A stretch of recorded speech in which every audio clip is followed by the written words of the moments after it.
Hello learners, मैं आयुष मित्तल उम्मीद करता हूं कि आप सब इस कठिन परिस्थिति में भी खुश होंगे, सुखी होंगे और स्वस्थ होंगे। आप सबका स्वागत है आपके फेवरेट चैनल कानून सीखो पे। आज हम इंडियन एविडेंस एक्ट में सेक्शन 9 और सेक्शन 10 को डिस्कस करेंगे। तो शुरू करेंगे हम सेक्शन 9 से।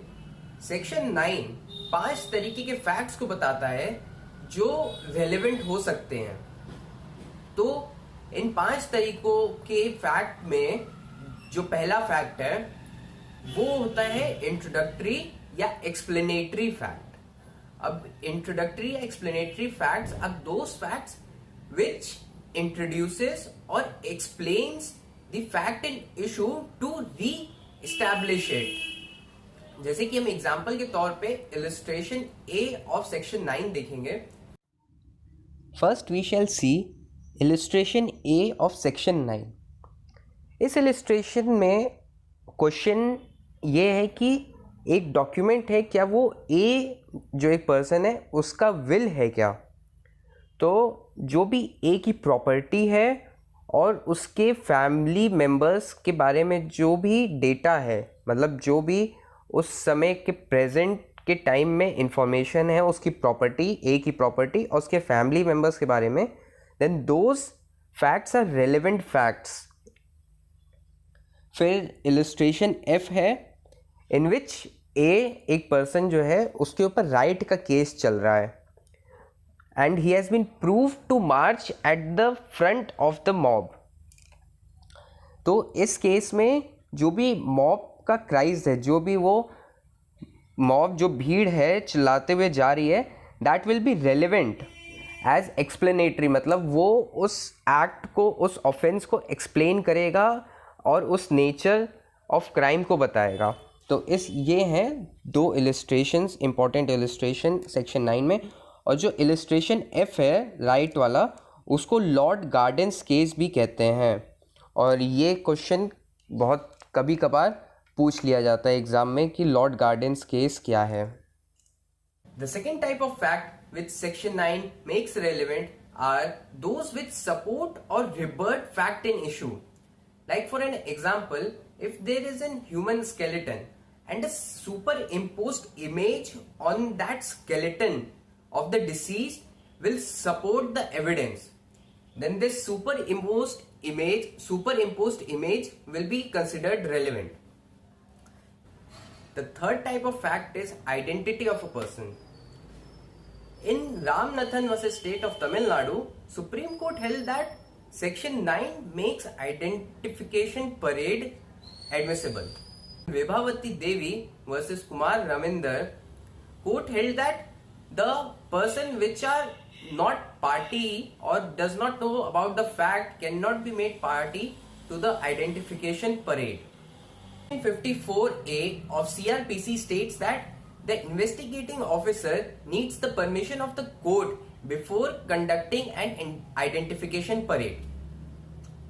The fourth type of fact which section 9 makes relevant is which fixes time and place of the event.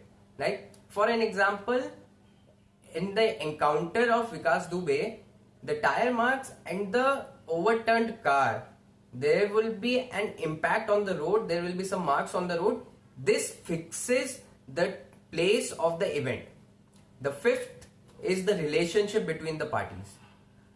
The example which can be seen is under section 16 of Indian Contract Act, which says that undue influence will make the contract voidable. So this says that this relationship shows this fact, the undue influence. We need to see the past relationship of the parties, and even in the cases of libel or slander, we see the past relationship of parties so that to fix the malicious intent of the person. Now moving on to section 10 of Indian Evidence Act, which deals with evidence to prove conspiracy. In this, first we shall see the conditions to prove relevancy under this section. The first is that there should be any reasonable ground to believe that 2 or more persons have conspired together to commit an offense, will be dealt under section 120A of Indian Penal Code, or to commit any actionable wrong under section 107 subsection 2 of Indian Penal Code. So there has to be a reasonable ground.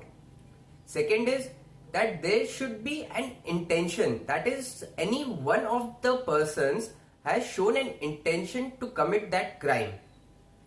Third is that the person or the person should have done the act in furtherance of the common intention. Further, there are two reasons for giving the evidence under this section. The first is to prove that there exists a conspiracy between persons and to prove the guilt of a particular person involved in the conspiracy. Then there is the subject matter of this section, which specifically deals to prove the guilt of the person. The subject matters relating under this section are anything said, anything done, or anything written to prove the relevancy under this section and will be relevant for all the co-conspirators under this section. So there has to be a reasonable ground that there is a conspiracy and the persons have conspirated and done anything in reference to the common intention. Now we shall see some important case laws relating to section 10. First is Kehar Singh versus Delhi administration. इसमें एक accused जिसको equity कर दिया गया था क्योंकि उसका कोई कॉमन इंटेंशन नहीं था, और दूसरी तरफ एक अक्यूज्ड उसको कन्विक्ट कर दिया गया था जबकि वो उस क्राइम सीन पे प्रेजेंट भी नहीं था, कॉन्स्पिरेसी सेक्शन 10 के कॉन्स्पिरेसी के आधार पे. Second case is CBI versus BC Shukla, जो जैन नोटबुक केस के नाम से फेमस है. इसमें कोर्ट ने बोला कि केवल डायरी में नाम लिख देने से वो कॉन्स्पिरेसी के पार्ट नहीं बन जाते हैं अक्यूज्ड, तो इसलिए अक्यूज्ड को एक्विट कर दिया गया. फिर बहुत ही फेमस और इंपॉर्टेंट डॉक्ट्रिन है doctrine of R versus black, जिसको लॉर्ड डेनमैन ने दिया था. what was said in this case was evidence of an act of a co-conspirator will be relevant only if that act relates to the furtherance of common intention. So the principle laid down in this case was that the act must relate to the furtherance of common intention. Then we shall come to an Indian case law, which is Mirza Akbar versus King Emperor. In this case, first let's see the facts of this case. In this case, Ali Asgar was married to Musammad Teja, but Musammad Teja was in love with Mirza Akbar. Then Umar Sen killed Ali Asgar. But when he killed Ali Asgar in the farm, then Mirza Akbar came there and said that Umar Sen is innocent. But both of them were arrested and interrogation was done. In that interrogation, the court said, while giving the judgment, that the statements of Musammad Teja will not be relevant as it was said after the conspiracy was hatched, and the intention of Musammad Teja and Mirza Akbar was seen from the love letters. So the contents of the love letters was taken to be a part of the conspiracy. And court also held that the doctrine of R versus Black is incorporated under section 10 of Indian Evidence Act. Navdul Singh versus State of Bombay, in which Supreme Court held that section 10 is based on the theory of agency.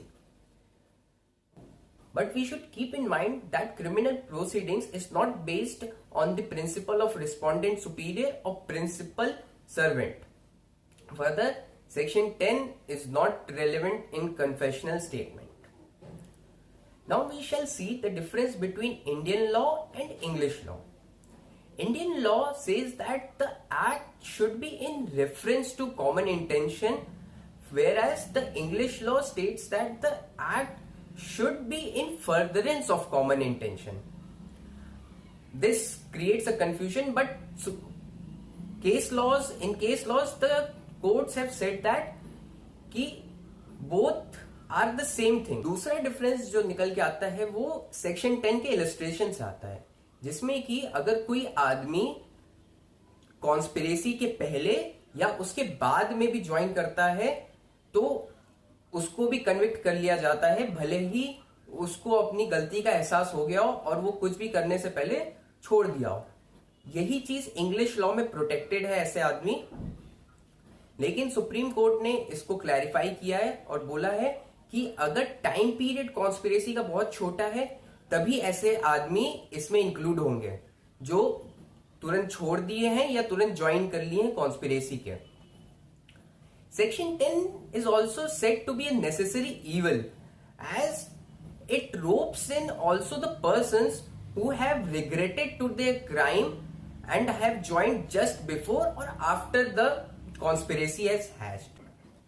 In Badri Rai versus State of Bihar, Justice B.P. Sinha has said that acts or statements of co-conspirators are relevant because it will be very difficult for the investigating agency and the justice system to connect each dots because the conspiracy is hatched in secrecy and is executed in darkness. मतलब conspiracy बहुत एक hidden सा act है, मतलब उसका पता नहीं चलता है कॉन्स्पिरेसी का, तो उसके छोटे छोटे पार्ट्स को जो स्कैटर्ड है हर जगह, उसको कनेक्ट करना बहुत डिफिकल्ट होता है unless there is a common bond between them. तो इसलिए सेक्शन 10 बहुत जरूरी हो जाता है इन्वेस्टिगेटिंग एजेंसीज और जस्टिस सिस्टम के लिए। तो लर्नर्स, आज हमने सेक्शन 10 को, आज section 9 and section 10 of Indian evidence act को समझा है, जाना है, जो बहुत ही जरूरी है समझने के लिए कैसे एक फैक्ट दूसरे फैक्ट से रेलिवेंट होता है और फैक्ट इन इशू को प्रूफ कैसे किया जाए ऐसे केसेस में। तो लर्नर्स, अगर आज का वीडियो आपको पसंद आया हो तो please like, comment, share and subscribe to our channel. नमस्ते।